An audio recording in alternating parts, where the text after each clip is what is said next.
It's going to sound cliche, but I think it's perfect timing for Shedeur Sanders, right? There's nothing he can do in training camp to make people become open-minded. Deshaun Watson just got hit with more bad news, and this time it's not coming from a fan on Twitter. It's coming from a CBS reporter live on air talking about the Cleveland Browns quarterback competition. And what he said is not something Watson wants to hear right before training camp really heats up. Today, we're breaking down exactly what was said, why it matters, and why this might be the moment Shedeur Sanders takes over for good. Let's set the scene.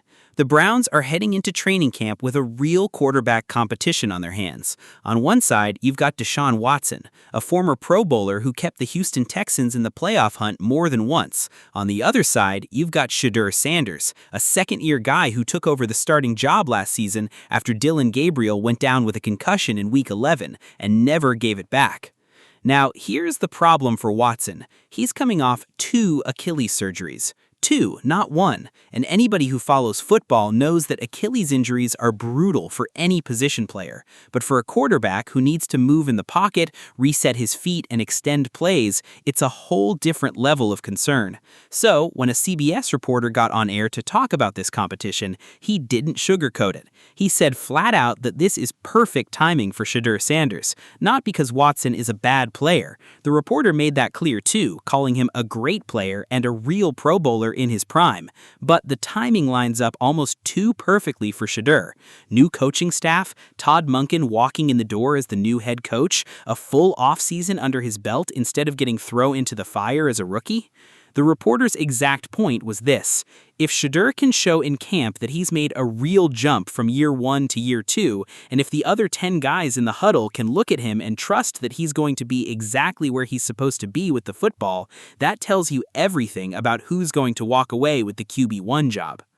And then he dropped a line from former Cowboys head coach Mike McCarthy, who used to say, if you've got 2 quarterbacks, you've got none, meaning the Browns can't keep dragging this out.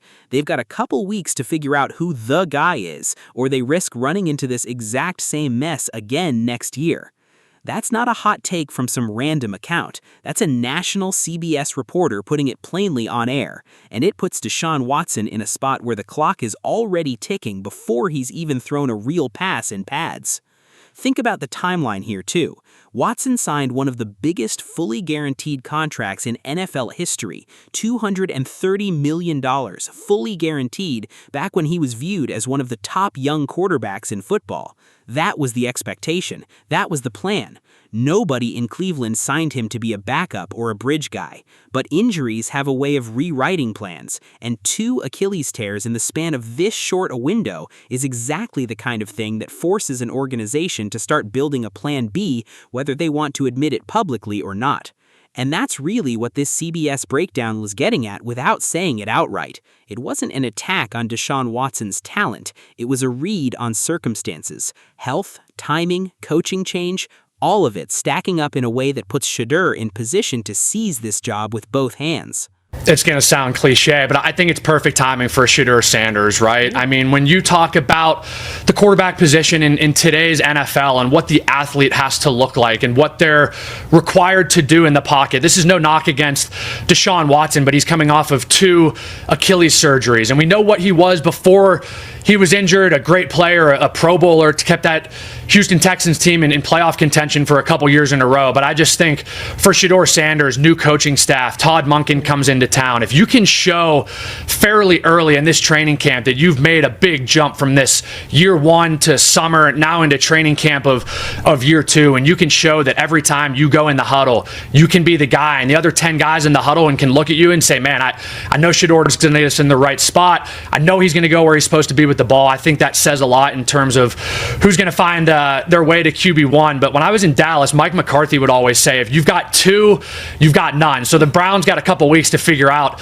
who their 1 is going to be, or they might be in the same position this time next year. So if the guy on national television is already leaning Shedeur, what does that tell you about the locker room? Here's the thing people miss when they talk about quarterback competitions. It's not just about arm talent or measurables. It's about trust. And trust gets built in very specific, unglamorous ways. The reporter actually laid out exactly what Shedeur needs to keep doing: command the huddle, keep sharpening his footwork, Get the ball out of his hand on time, not hold it, not hesitate, get rid of it and let his playmakers go to work.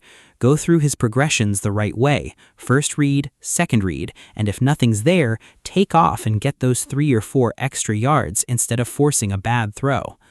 That's not flashy analysis. That's the exact blueprint of what separates a guy who's a starter from a guy who's just a talented backup. And the fact that a national reporter is spelling this out in that much detail tells you people are actually watching Shedeur's process closely, not just his highlight reel. Now flip over to Watson's side of this. A different report, this time from 92.3 The Fan, made a point that's honestly kind of brutal when you sit with it. The hosts, Jonathan Peters and Nick, said there is nothing Deshaun Watson can do in training camp that's going to change people's minds about him. Nothing. Not a great practice, not a highlight throw, nothing.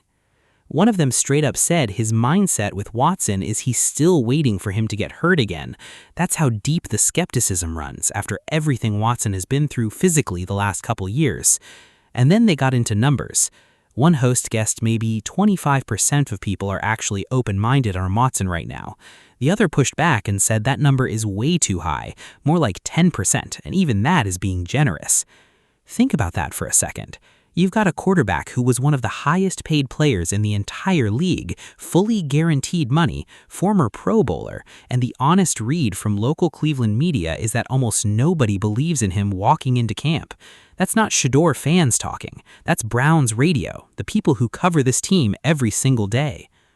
So you've got 2 separate outlets, one national, one local, both landing in roughly the same place. Shedeur has the momentum. Watson has the uphill climb, and camp hasn't even really gotten started yet. Once again, when it comes down to the Cleveland Brown quarterback situation, many people want to see Shedeur Sanders. He just said everything is lined up perfect for Shedeur Sanders to be QB1. He just a better quarterback right now in the stage of his career, better than Deshaun Watson. Shedeur Sanders must continue to grow, and he must command the huddle, continue to work on his footwork, and also get rid of the football out of his hand when it's time for him to throw the ball. That's what he got to do. Let's be real for a second. None of this is about hating on Watson. It's about what the numbers and the reporting are actually saying. So what actually happened on the field today while all this talk was going on in the media? The Browns took the practice field with the rookies and the quarterbacks all together. Shedeur Sanders was out there, Deshaun Watson was out there. So were Dylan Gabriel and rookie Talon Green working through drills with the vets. And according to the recap, this is shaping up to be a real weapon-heavy offense heading into 2026. You've got the receiver room getting an upgrade with Casey Concepcion in from the draft, Denzel Boston also in from this year's class, and Isaiah Bond starting to emerge as a real factor in camp. Add in a veteran presence at receiver, plus tight end Harold Fannin Jr., and you've got a group that's noticeably deeper than what the Browns were working with a year ago. Now, here's where it gets interesting for whoever wins this quarterback job. Last season, the Browns were averaging somewhere around 12 or 13 points a game. That's rough by any standard. But with this new group of weapons, a new offensive line, and Todd Monken calling plays after building his name as one of the better offensive minds in the league, the expectation from people close to the team is that this offense should be averaging closer to 20 points a game in 2026. That's a real jump. And it matters because whoever ends up under center is going to have more to work with than either Shedeur or Watson had last year. Monken himself has reportedly said this is the best time to be the Browns head coach, specifically because of the quarterback room he's inheriting. He's got a rookie-level talent in Shedeur, who already proved last year he can hold down a starting job under pressure, and he's got a veteran in Watson who, health aside, still brings knowledge and experience that can help Shedeur on the sideline even if he's not the one taking the snaps. So this isn't some situation where the Browns are stuck with a bad quarterback room and no options. It's actually the opposite. They've got 2 different paths to a better season than last year, one led by continuity and growth from Shedeur, the other led by a bounce-back season from a former Pro Bowler if his body cooperates. The problem for Watson is that every report, every local host, every national reporter keeps circling back to the same conclusion. The timing, the trust, and the momentum are all pointing towards Shedeur. And it's worth remembering how Shedeur even got here in the first place. He wasn't handed this job in the offseason. He earned the first real shot at it last year when Dylan Gabriel went down with a concussion in Week 11, stepped in, and simply never let the job go for the rest of the season. That matters when you're talking about trust inside a locker room.